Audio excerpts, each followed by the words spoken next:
نحمده ونصلي ونسلم على رسوله الكريم أما بعد فأعوذ بالله من الشيطان الرجيم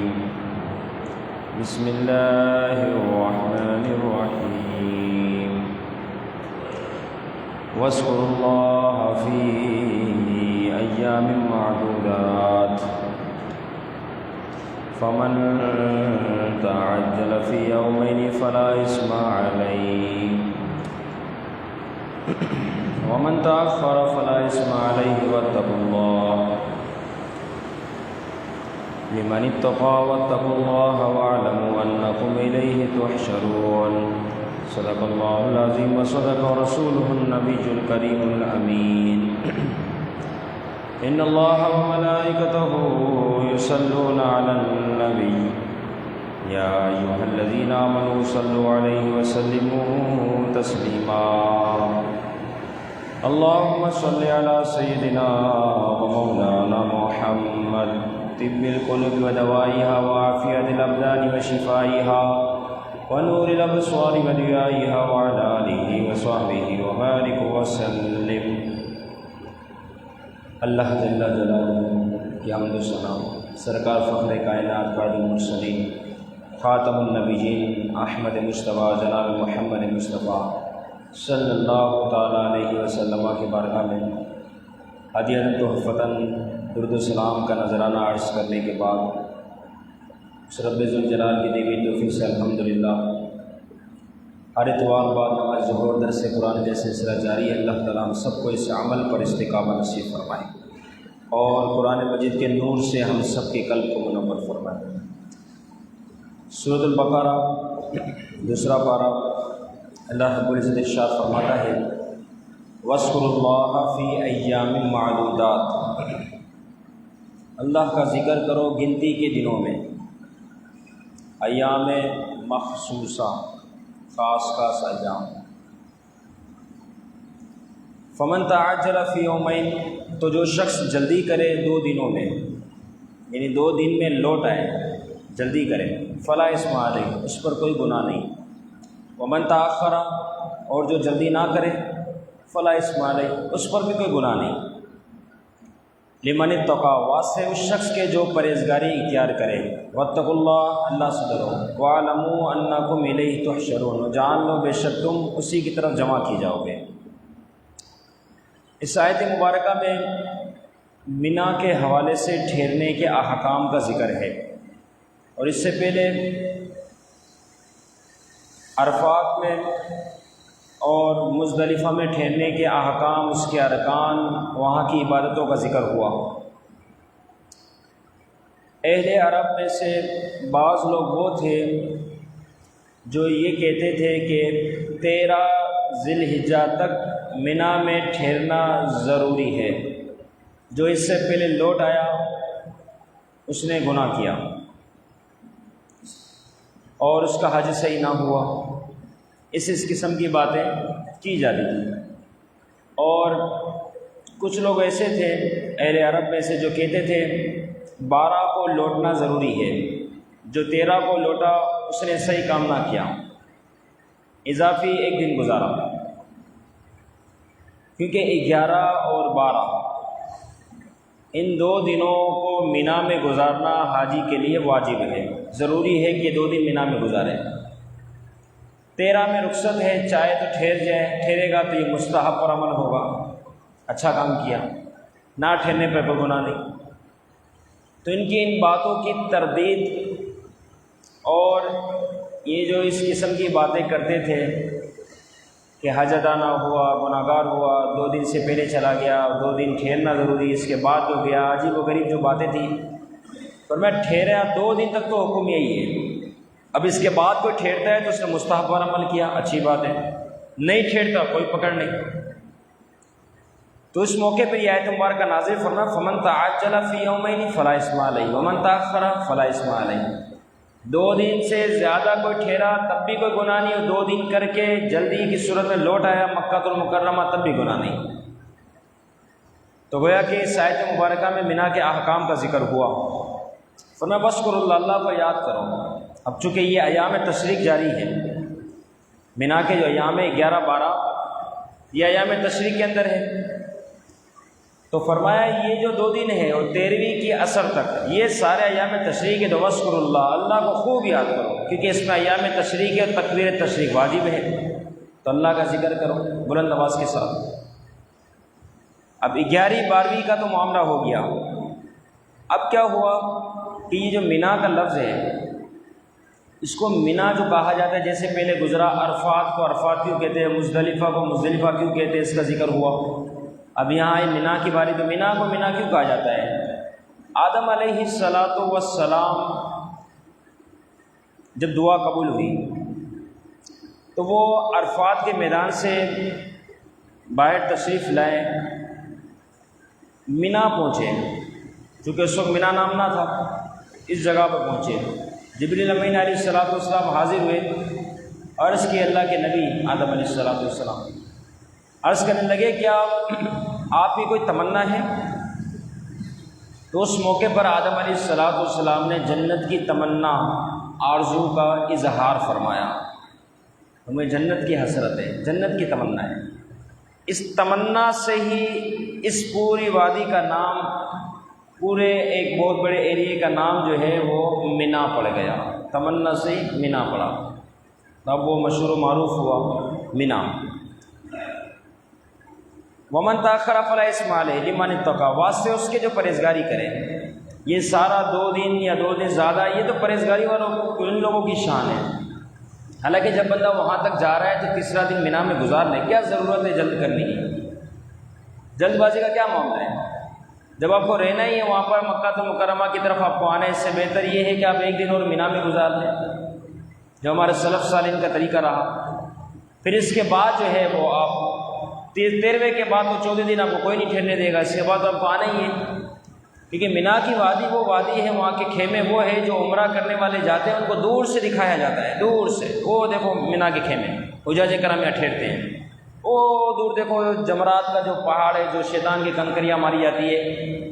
تو وہ شیطان کی کنکریاں مارنے والی جگہ وہ ہے، دور دور سے دکھایا جاتا ہے۔ جبکہ حاجی کی شان تو یہ تو وہ تو وہاں جا کے خود قریب سے جا کے اس جگہوں پہ دیدار کرتا ہے۔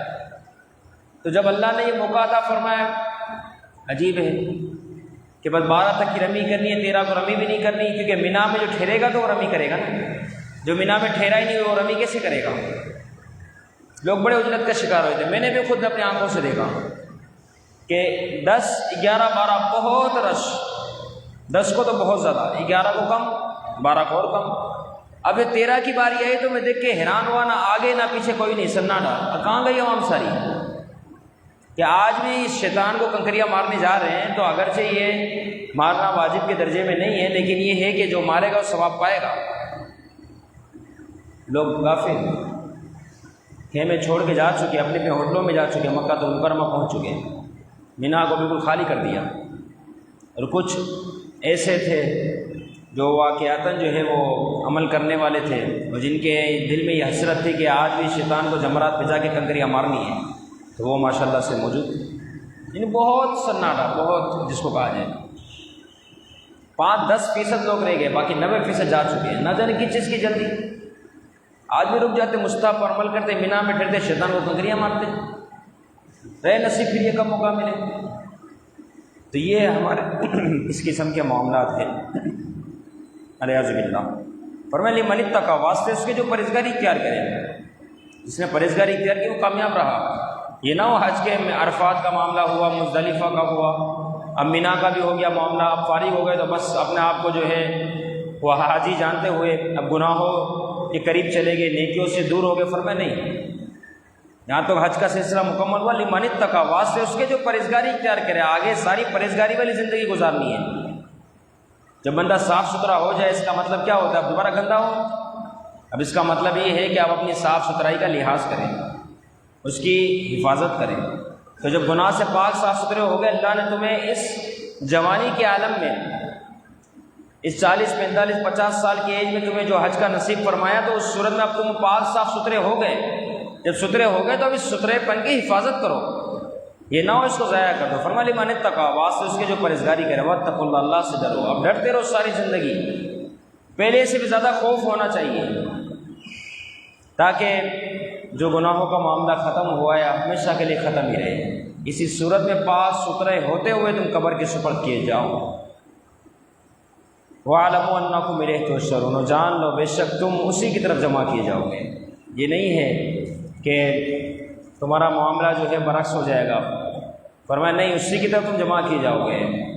اب جمع کیے جاؤ گے تو کتنی خوش نصیبی والا معاملہ ہوگا نامہ اعمال میں، جب تمہارے نامہ اعمال میں حج کی وجہ سے گناہ سارے مٹا دیے گئے ہوں گے اور نیکیوں میں اضافہ کر دیا گیا ہوگا جب تم اس کی طرف جمع ہوں گے۔ تو فرمایا کتنی اعلیٰ شان ہوگی۔ اس وجہ سے اس شان کی حفاظت کرتے ہوئے، اس فضیلت کو جانتے ہوئے اب برے کاموں کی طرف نہ ہو۔ یہاں تک حج کا معاملہ تھا جو گزشتہ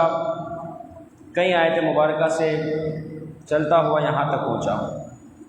حج کیا ہے، اس کے کیا ارکان ہے، اس کی کتنی قسمیں ہیں، عرفات کے میدان کا معاملہ، مزدلفہ کا، منی کا، دیگر سارے معاملات، یہاں تک اس کی تفسیر مکمل ہوئی۔ قرآن مجید کے آیت مبارکہ اس کی تفسیر کے تحت حج کے احکام مکمل ہوئے۔ اب چونکہ الحمدللہ ہم سب عشاقان رسول میں سے الحمدللہ، تو حج کا معاملہ مکمل ہوا تو کچھ حضور علیہ الصلوۃ والسلام کے روزہ انور کی بات بھی ہو جائے کہ ان کی شان کتنی اعلیٰ ہے، جو خاص طور پر حضور علیہ الصلوۃ والسلام کے روزہ انور کی طرف جاتے ہیں۔ حج کے بعد علماء نے یہاں تک لکھا روزہ انور پر جانا جو ہے یہ واجب کا درجہ رکھتا ہے۔ یہ نہ ہو حج کر کے آ جائے بس کہ بھائی ہم نے حج ادا کرنا سیکھا، ہم نے حج ادا کیا، مینا سے فارغ ہوئے، چلو اپنے شہروں کی طرف، اپنے ملکوں کی طرف، اپنے گھروں کی طرف۔ فرمایا نہیں، حج کے بعد، حج کے ایام میں یا حج سے پہلے جس طرح جو سہولت میسر ہے، بالخصوص حج کے بعد، فرمائے کہ مدینہ شریف حاضری ضرور دو، حضور علیہ الصلوۃ والسلام کے روزہ انور پر آؤ، کہ یہ آنا واجب کا درجہ رکھتا ہے، اور جو نہ آیا در حقیقت میں محروم رہا، گناہ گار ہوا، کہ مدینہ شریف تک نہ گیا، مکہ المکرمہ گیا اور وہاں سے واپس آ گیا۔ اور بعض لوگوں نے تو یہاں تک لکھا کہ مدینہ شریف کی حاضری حج کی جان ہے۔ جس طریقے سے بے جان جسم ہوتا ہے، اگر اس میں جان ہو تو وہ حرکت کرتا ہے، فرمایا اس طریقے سے حج کی جان کیسے؟ فرمایا مدینہ شریف کی حاضری، یہ حج کی بھی جان ہے۔ در حقیقت اس حاجی نے اپنے حج کو جان عطا کر دی جو مدینہ میں حاضر ہو گیا، حضور علیہ الصلوۃ والسلام کے روزہ انور پر حاضر ہوا، کیونکہ یہ تو واضح حکم ہے وَلَوْ أَنَّهُمْ إِذْ ظَلَمُوا أَنفُسَهُمْ جَاءُوكَ فَاسْتَغْفَرُوا اللَّهَ وَاسْتَغْفَرَ لَهُمُ الرَّسُولُ لَوَجَدُوا اللَّهَ تَوَّابًا رَحِيمًا، کہ اگر کوئی شخص ظلم کر لے تو میرا رب فرماتا ہے سورہ نساء 5واں پارہ کہ اگر انہوں نے ظلم کیا اپنی جانوں پر تو اے پیارے محبوب علیہ الصلوۃ والسلام جاؤ کہ وہ ظالم شخص، ظلم کرنے والا شخص، گناہ گار شخص جاؤ پیارے محبوب کے در پر حاضر ہو جائے، فاستغفر اللہ، پھر وہاں آ کے اللہ سے استغفار کرے، واستغفر لهم الرسول، اور رسول بھی ان کی سفارش کر دے، لوجد اللہ توابا رحیمہ، تو اب اللہ کو بہت زیادہ توبہ قبول فرمانے والا مہربان پاؤ گے۔ اتنی بڑی شان ہے حضور علیہ الصلوۃ والسلام کے روزہ انور کی کہ اللہ رب ہو کے یہ اعلان فرما رہا ہے کہ اب تم میرے پیارے محبوب کے در پر حاضر ہو جاؤ گا، اور وہاں آ کر پیارے محبوب سے بھی گزارش کر دو کہ آپ ہماری شفاعت فرما دیں، سفارش کر دیں، تو جب ایسا ہوگا تو پھر اللہ تعالیٰ تمہاری توبہ کو قبول فرما دے گا۔ تو کوئی محروم رہا، وہاں تک گیا اور مدینہ شریف نہ گیا اور واپس آ گیا، کتنا بڑا محروم ہوا یہ شخص۔ یہاں تک کہ بعض مکے والوں کے حوالے سے یہ بھی آیا جو ہر سال حج ادا کرتے ہیں، ہر سال۔ اب ان کی شان کیا ہے کہ وہ ہر سال حج ادا کرنے کے بعد مدینہ شریف ضرور جاتے ہیں، حالانکہ ہر سال حج ادا ہوتا ہے، ان کے اپنے ملک کے اندر مدینہ المنورہ، مکہ المکرمہ موجود ہے، ہر سال حج ادا کیا جا رہا ہے، لیکن پھر بھی ہر سال حج ادا کرنے کے بعد مدینہ المنورہ حضور علیہ الصلوۃ والسلام کے روزہ انور پر حاضر دی جاتی ہے، کیونکہ بعض کو تو یہاں تک بھی خیال ہے اہل عرب میں سے کہ جو حج ادا کرنے کے بعد حضور کے روزے پر حاضر نہ ہوا اس کا تو حج ہی قبول نہ ہوا، اتنا سخت حکم کرتے ہیں، کیونکہ یہ اصل شے ہے۔ اس طرح حضور علیہ الصلوۃ والسلام نے فرمایا چند حدیث مبارکہ روزہ انور کے فضائل کے حوالے سے، اگرچہ وہ جگہ اتنی بلند و اعلیٰ ہے، عرش اعظم سے زیادہ جس جگہ کو بلند قرار دیا گیا وہ ایسی جگہ ہے، تو فضیلت کی نیت سے تبرک برکت حاصل کرنے کی نیت سے حدیث مبارک حضور علیہ الصلوۃ والسلام نے فرمایا جس شخص نے حج کیا اور میری زیارت نہ کی اس نے مجھ پر ظلم کیا، تو وہاں تک گیا اور محروم رہا، ایسے ہی واپس آ گیا۔ اس طرح حضور علیہ الصلوۃ والسلام نے ایک موقع پر ارشاد فرمایا، جس نے میرے ظاہری وصال فرما جانے کے بعد میری قبر کی زیارت کی، گویا اس نے میری زندگی میں مجھ سے ملاقات کی۔ کیسی روایتیں، کیسی خوش نصیبی ہے ان لوگوں کے لیے جو مدینہ المنورہ حضور علیہ الصلوۃ والسلام کے روضہ اقدس پر حاضر ہوتے ہیں۔ کتنی اعلیٰ شان ان لوگوں کو نصیب ہوتی ہے۔ یہاں تک پیارے محبوب نے فرمایا، من زار قبری وجبت لہ شفاعتی، فرمایا جس نے میری قبر کی زیارت کی میری شفاعت اس پر واجب ہو گئی۔ اور فرمایا جو صرف میری زیارت کے لیے آیا اور دنیاوی کوئی اس کا مال و متاع غرض کوئی شے نہ تھی، صرف میری زیارت کی نیت سے آیا اور آ کے میری قبر انور کی زیارت کی، روز انور کی زیارت کی، فرمایا بروز محشر بروز قیامت میں اس شخص کے لیے شفیع بن جاؤں گا، اس کی شفاعت کروں گا۔ تو خلوص نیت کے ساتھ حضور کے روز انور پر بندہ جائے اور حاضر ہے۔ حضرت جابر رضی اللہ تعالیٰ عنہ سے روایت ہے، آپ فرماتے ہیں آپ کو دیکھا گیا، حضرت جابر رضی اللہ تعالیٰ زاروں قطار رو رہے ہیں حضور علیہ الصلوۃ والسلام کے روز انور کے پاس کھڑے ہو کر۔ اب آپ کا وہاں پر رویا جانا، حضور کے روز انور کے پاس کھڑے ہو کر، پوچھ لیا پوچھنے والے نے، یہاں آپ رو رہے ہیں؟ پھر آپ نے فرمایا یہاں آنسو بہائے جاتے ہیں، حضور کے روزہ انور پر پہنچ کر آنسو کو بہایا جاتا ہے، رویا جاتا ہے، خود جی بھر کے رویا جاتا ہے، کیونکہ حضرت جابر فرماتے ہیں میں نے رسول اکرم صلی اللہ تعالیٰ علیہ وسلم سے سنا کہ میری قبر اور میری ممبر شریف کے درمیان جو جگہ ہے وہ جنت کا باغ ہے، روضۃ من ریاض الجنہ، کہ میرے جو قبر انور ہے حضور علیہ الصلوۃ والسلام جہاں آرام فرما ہے وہ اور ممبر شریف، فرمایا اس کے درمیان کا جو حصہ ہے وہ جنت کے باغوں میں سے ایک باغ ہے، وہ جنت ہے در حقیقت۔ تو جو وہاں پہنچا وہ سمجھ لے اب کہاں پہنچ گیا، وہ جنت میں پہنچ گیا۔ جس طرح حتیم کے اندر جو پہنچا وہ کہاں پہنچا، بیت اللہ شریف کے اندر پہنچا۔ تو یہ تو پیارا محبوب کی شان ہے کہ ان کے چاہنے والے جب وہاں پہنچتے ہیں تو وہاں نہیں پہنچتے بلکہ وہ جنت میں سیر کر رہے ہوتے ہیں۔ حضور علیہ الصلوۃ والسلام کے روزہ انور کی برکت ہے۔ یہاں تک انس بن مالک رضی اللہ تعالیٰ عنہ کو دیکھا گیا کہ آپ جب حضور علیہ الصلوۃ والسلام کے روزہ انور پر حاضر ہوتے تو اس طریقے سے کھڑے ہوتے جس طریقے سے نماز میں کھڑا ہوا جاتا ہے، اتنا ادب و احترام کے ساتھ صحابی رسول اس طریقے سے کھڑے ہوتے تھے۔ اور بہقی شریف میں تو ایک روایت آتی ہے، سلیمان ابن سہیم رضی اللہ تعالیٰ عنہ کی روایت سے فرماتے ہیں کہ میں نے حضور علیہ الصلوۃ والسلام کو خواب میں دیکھا۔ ابو شاہ کے رسول کتنے خوش ہو جائے اس روایت پر، بہقی شریف کی روایت ہے۔ فرماتے میں نے حضور علیہ الصلوۃ والسلام کو خواب میں دیکھا اور پوچھ لیا یا رسول اللہ صلی اللہ تعالیٰ علیہ وسلم، یہ عشاء کے رسول جو آپ کے روزہ انور پر حاضر ہوتے ہیں آپ کو سلام پیش کرتے ہیں، سلام عرض کرتے ہیں، تو کیا آپ انہیں جانتے ہیں اور کیا آپ اس سلام کو سنتے ہیں؟ حضور علیہ الصلوۃ والسلام نے فرمایا جی ہاں، میں تمام عشاء کے رسول جو یہاں تشریف لاتے ہیں ان کے سلام کو خود سنتا ہوں۔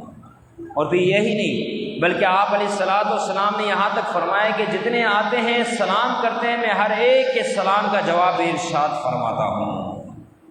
تو کتنا مقدس ہے وہ شخص، اس کی کیا شان ہے، کتنی اعلیٰ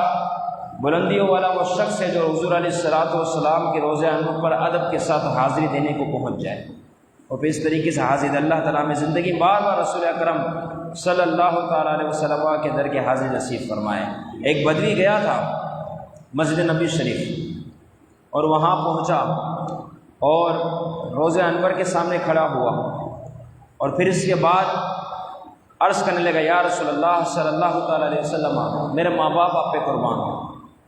یا رسول اللہ میں گناہ گار ہوں، خطا کار ہوں، سیاہ کار ہوں، سر تپاؤں گناہ سے بھرا ہوا، اپنا یہ وجود لے کر یا رسول اللہ آپ کی بارگاہ میں حاضر ہوں، میں خود نہیں آیا، مجھے اللہ کا کلام قرآن مجید لے کر آیا ہے، کیونکہ اللہ رب العزت نے قرآن میں یہ ارشاد فرمایا ہے وَلَوْ أَنَّهُمْ ظَلَمُوا أَنفُسَهُمْ جَاءُوكَ، کہ اگر کوئی شخص اپنی جانوں پہ ظلم کر لے، گناہ کر لے، تو پیارے محبوب آپ کے در حاضر ہو جائے اور استغفار کرے اور آپ کو استغفار کرنے کے ساتھ ساتھ شفیع بنا دے کہ یا رسول اللہ آپ میری شفاعت کریں، تو استغفار کرے اور آپ بھی اس کے استغفار کو قبول فرماتے ہوئے اس کی شفاعت کریں، تو اللہ کو بہت ابو توبہ قبول کرنے والا مہربان پائیں گے۔ تو میں قرآن مجید کے اس حکم کے تحت حاضر ہوا ہوں، مجھے قرآن مجید نے یہاں تک پہنچایا ہے، تو میں آپ کی شفاعت کا طالب ہوں، اور آپ میری شفاعت فرما دیں اور سفارش کر دے کہ اللہ رب العزت میرے تمام گناہوں خطا کاروں کو معاف فرما دے۔ یہاں یہ بات مکمل ہوئی، قریب ایک شخص آرام فرماتے ہیں، خواب میں رسول اکرم صلی اللہ تعالیٰ علیہ وسلم کی زیارت ہوئی، اور اس کے بعد پیارے محبوب علیہ الصلاۃ والسلام نے خواب میں اس شخص کو بشارت سنائی کہ یہ جو بدوی یہاں بیٹھا ہے، اس شخص کو کہہ دو کہ اللہ رب العزت کے فضل و کرم سے اس کو بخشا گیا، اس کی مغفرت ہو گئی، کیونکہ واسطہ کس کا دیا؟ قرآن مجید کی آیت کا دیا، رب کا کلام، اس کا فرمان، اس کا وسیلہ رب کی بارگاہ میں پیش کیا کہ مجھے قرآن مجید کی آیت نے یہاں پر بھیجا ہے، اب میں اس آیت کے تحت یا رسول اللہ یہاں بیٹھ کے استغفار کر رہا ہوں، آپ بھی میری شفاعت فرما دیجئے۔ تو بس فرمایا کہ جا تجھے بخش دیا۔ تو حضور علیہ الصلوۃ والسلام کی روزے کتنی اعلیٰ شان ہے، اللہ رب العزت زندگی میں بار بار ہم سب کو حج و عمرہ کرنے کی ساتھ نصیب فرمائے۔ جن آبا نے شرکت کی درس قرآن میں مولا سب کی حاضری قبول فرمائے، سب کی جائز تمنا کو اپنی بارگاہ میں قبول فرمائے، درس کی غلطی کوتاہی کمی کو معاف فرمائے۔ وما علینا الا البلاغ۔ الحمد